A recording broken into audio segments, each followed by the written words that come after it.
but it's just non-negotiable. You can't be everything to everybody all the time. And guess what? The world keeps on spinning. That's it.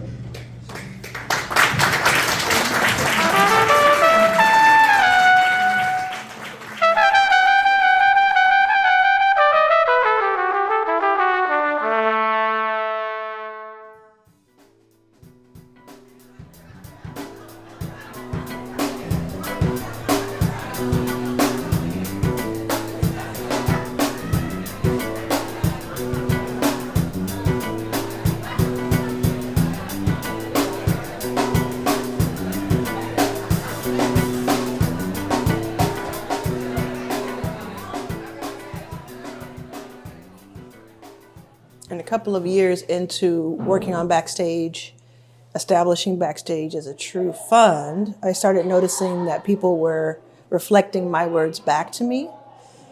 Something I said in an interview or on a podcast or in passing, they would say those same things to quote me or as part of their own lexicon eventually. That's when I understood that words have a lot of power. And I take very much so a responsibility for that. There's a huge responsibility in knowing that words have as much power as they do.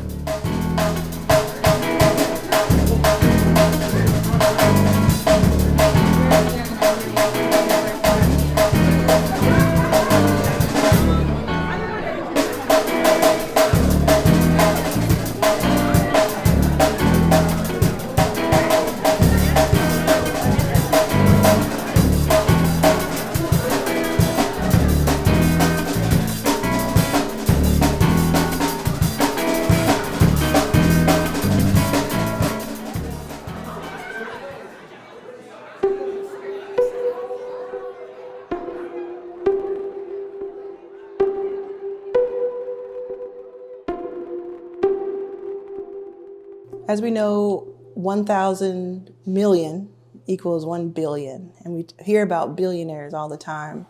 I don't think there's anything wrong with being a billionaire. I know a couple billionaires who are very friendly and nice and do good things with their money.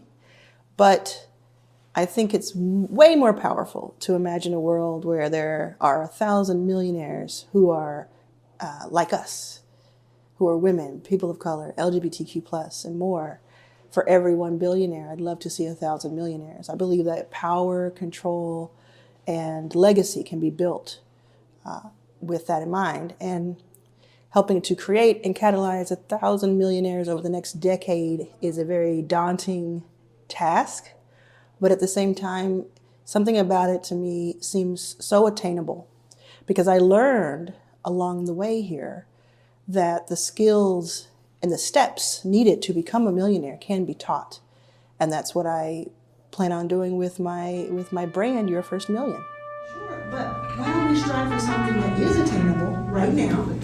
Within a year or 2 years or 3 years, everybody in the room could have their first million. That's just what I believe and I know. Why don't we strive for that now and start working together now and start making things better now? Yes. That's why Your First Million. Because I could have chosen any subject. Exactly. I really could have.